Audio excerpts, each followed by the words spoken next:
ሰላም ጤና ይስጥልኝ። የዕለቱን ዋና ዋና ዜናዎች ይዘን ቀርበናል። በቅድሚያ ማርዕስቶቹ። ዲጂታል ኢትዮጵያ 2030 ተደራሽ ፍትሐዊና አስተማማኝ የዲጂታል ምህዳር መፍጠር ላይ ትኩረት ያደረገ መሆኑን ጠቅላይ ሚኒስትር ዶክተር አብይ አህመድ ገለጹ።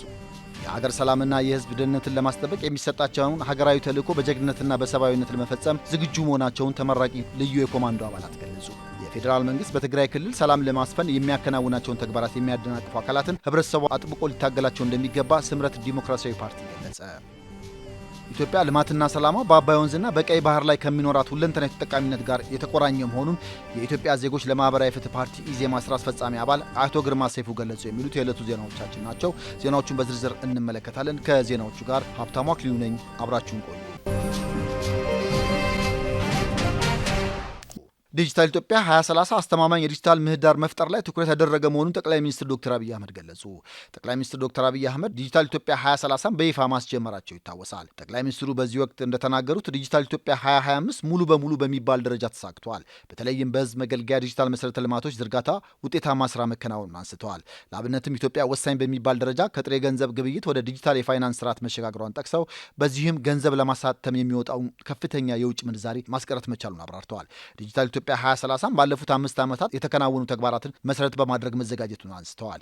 ዲጂታል ኢትዮጵያ 2030 3 ቁልፍ ትልሞች እንዳሉት የተናገሩት ጠቅላይ ሚኒስትሩ እነዚህም ተደራሽነትን ማስፋት፣ እኩል ዕድል ማመቻቸትና በተቋማትና ህዝብ መካከል መተማመንን መፍጠር መሆናቸውንም አብራርተዋል። እነዚህን ትልሞች ለማሳካት ደግሞ በአገር አቀፍ ደረጃ የኤሌክትሪክና የቴሌኮም ትስስር ሙሉ ለሙሉ ተደራሽ መሆን እንዳለበትም አስገንዝበዋል። ይህም እድገትን ከማሳለጥ ባሻገር በየአካባቢው ለበርካታ ዜጎች የስራ ዕድል ለመፍጠር እንደሚያግዝም ተናግረዋል። ከዚህ አኳያ ስትራቴጂው ለህዝብ መገልገያ ዲጂታል መሰረተ ልማት መስፋፋት ልዩ ትኩረት ሰጥቶ እንደሚሰራም ጠቁመዋል። በሌላ በኩል በዲጂታል ኢትዮጵያ 2030 የተቀመጡ ግቦችን ለማሳካት የሚከናወኑ ስራዎች በጠንካራ የሳይበር ደህንነት ሊታገዙ እንደሚገባም ተናግረዋል። በዚህ ረገድ አበረታች ስራ መከናወኑን አንስተው አሁን ላይ በኢትዮጵያ ጠንካራ የሳይበር ደህንነት ተቋም ተገንብቷልም ብለዋል። የሳይበር ደህንነት ስራውም የዲጂታል ስርዓት የዲጂታል መረጃና ትውልዱን መጠበቅ እንዳለበትም ነው ያስገነዘቡት።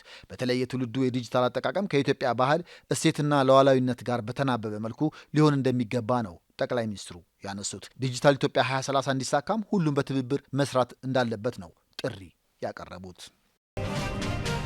የሀገር ሰላምና የህዝብ ደህንነትን ለማስጠበቅ የሚሰጣቸውን ሀገራዊ ተልዕኮ በጀግንነትና በሰብአዊነት ለመፈጸም ዝግጁ መሆናቸውን ተመራቂ ልዩ የኮማንዶ አባላት ገለጹ። የኢትዮጵያ ፖሊስ አካዳሚ በታሪኩ ለመጀመሪያ ጊዜ በፖሊስ አካዳሚው አቅም ያሰለጠናቸውን ልዩ የኮማንዶ ኃይል አባላት ምክትል ጠቅላይ ሚኒስትር ተመስገን ጥሩነህ በተገኙበት በትናንትናው ዕለት በአዋሽ የስልጠና ማዕከል አስመርቀዋል። ልዩ የኮማንዶ ኃይሉ ልዩና አስቸጋሪ ኦፕሬሽኖችን በእውቀትና በጀግንነት የሚፈጽም መሆኑን በዚህ ወቅት ተጠቁመዋል። ተመራቂ የኮማንዶ አባላቱ ሀገራቸውና ህዝባቸውን በጀግንነትና በሰብአዊነት ለማገልገል ዝግጁ መሆናቸውን ተናግረዋል።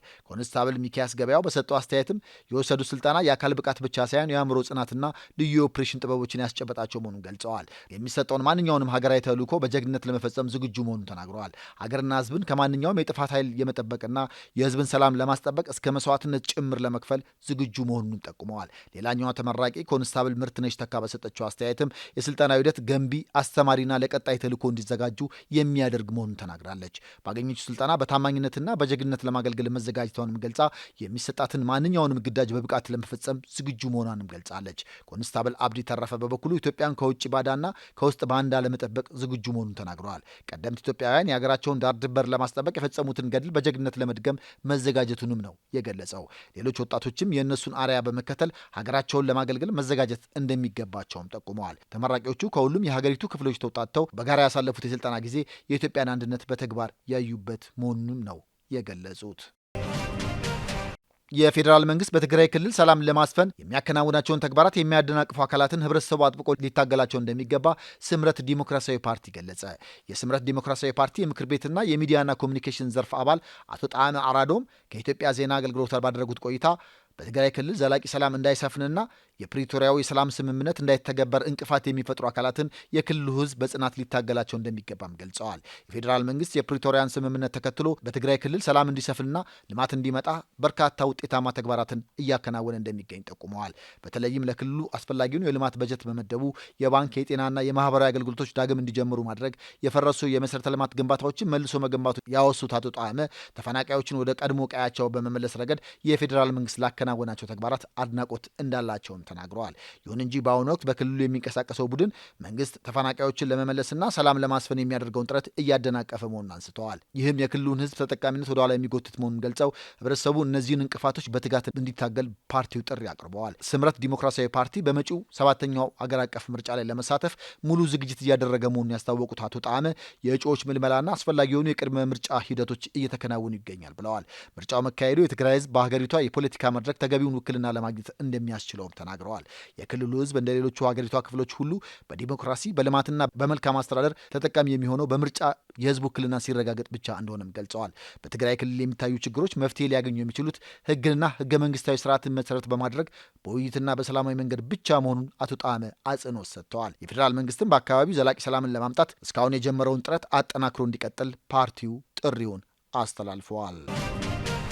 ኢትዮጵያ ልማትና ሰላሟ በአባይ ወንዝና በቀይ ባህር ላይ ከሚኖራት ሁለንተናዊ ተጠቃሚነት ጋር የተቆራኘ መሆኑን የኢትዮጵያ ዜጎች ለማህበራዊ ፍትህ ፓርቲ ኢዜማ ስራ አስፈጻሚ አባል አቶ ግርማ ሰይፉ ገለጹ። ኢትዮጵያ አባይ እንጂ ናይል በሚል ስያሜ የሚጠራ ወንዝ እንደሌላትም ተናግረዋል። የኢትዮጵያን ብሔራዊ ጥቅም በመጻረር መቆም ታሪክ ይቅር የማይለው የሀገር ክህደት መሆኑን ሊታወቅ ይገባል ብለዋል።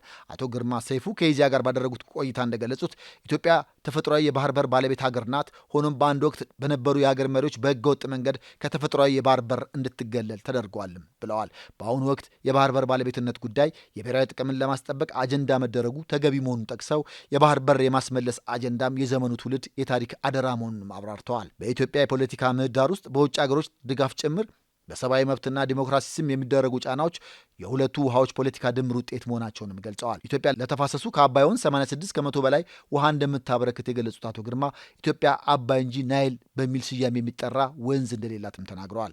ኢትዮጵያ ያሏት አባይና የአባይ ገባር ወንዞች እንጂ ናይል ያለመሆኑን ጠቁመው ከኢትዮጵያ ውጭ ለሚፈሱ ወንዞች የሚሰጥ ስያሜም የተሳሳተ ትርክት ውጤት መሆኑን ተናግረዋል። የኢትዮጵያ ሰብአዊም ሆነ ዲሞክራሲያዊ መብት እያሉን በመናገር የሚደረጉ የፖለቲካ ጨዋታዎች የውሃ ፖለቲካ ውጤት መሆናቸውን አንስተዋል። የኢትዮጵያ የልማትና የሰላም ምንጭ በአባይ ወንዝና በቀይ ባህር ላይ ሊኖር ከሚችል ሁለንተናዊ ተጠቃሚነት ጋር የሚያያዙ መሆኑን አብራርተዋል።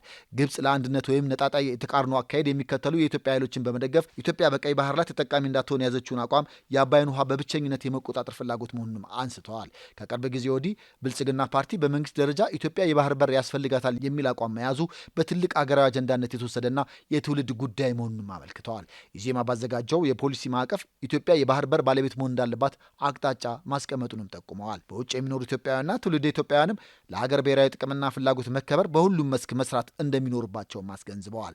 በርካታ በውጭ የሚኖሩ ዜጎች ለሀገራቸው ጥቅምና ፍላጎት መከበር የሚሰሩ መኖራቸውን አመልክተው በተቃራኒ የቆሙ ጥቂት ግለሰቦች ከታሪክ ተወቃሽነት ራሳቸውን መቆጠብ እንደሚገባቸውም መክረዋል። ኑሯቸውን በውጭ በማድረግ የጥፋት ተልዕኮ ያነገቡ ኃይሎችን የሞራልና የገንዘብ ድጋፍ የሚያደርጉ ጥቂት አካላትም የሀገርን ጥቅም ማስከበር እንደሚኖርባቸውም አንስተዋል። ጋር ሀብታሙ አክሊሉ ነበርኩኝ። ሰላም